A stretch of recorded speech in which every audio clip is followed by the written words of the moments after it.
Hi everyone, my name is Katie Hamel and I'm the editor of our two diocesan publications, Faith Magazine and The Register. Being an editor has been one of the most crazy and fulfilling journeys of my life.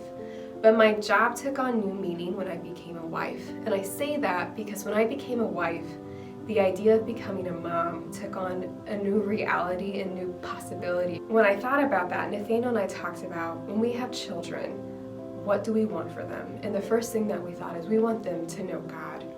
But how do you teach a child who God is? How can you express that to a kid? How can you tell him about the flood and Noah's Ark or Daniel in the lion's den or the woman at the well? And really the way that we tell these things is through stories.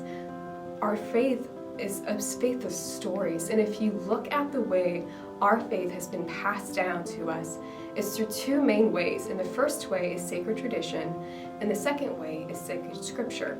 So sacred tradition is the actions and the traditions that began with Jesus and the apostles that we still have today. And those were passed down through spoken words. And then sacred scripture is the Bible, and those are written words, but both are stories. Our faith is communicated to us through stories. And we still are storytellers today, because what's unique about stories are transitory.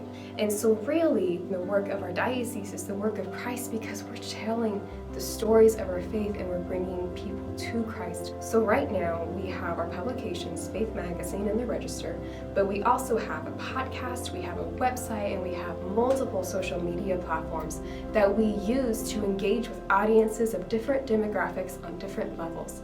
And all of these are available to the people in our diocese at no cost to the recipient.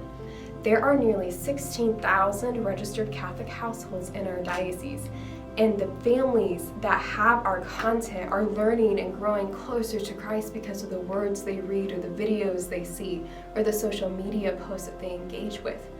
But this is only possible if you help us, because your generosity makes our work possible. And so we hope and we're asking that you humbly consider making a gift to support our annual publications drive, which will kick off and occurs in the next issue of The Register, which comes out the fourth Friday of October, as well as the next issue of Faith Magazine.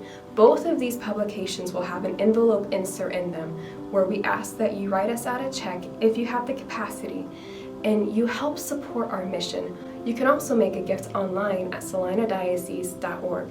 But really, our mission is only possible if you help us. And really, the people that we're trying to help are the people in this diocese, the people who are close to the Lord, the people that are a little bit further away, the people that might have never met Him. We will tell stories that help them encounter Christ on a personal level, and we can only do this with your help. So if you have the capacity and the heart and the desire, please make a gift and know that we love and appreciate all of you, and we hope that you enjoy the work of our communications office. Thank you.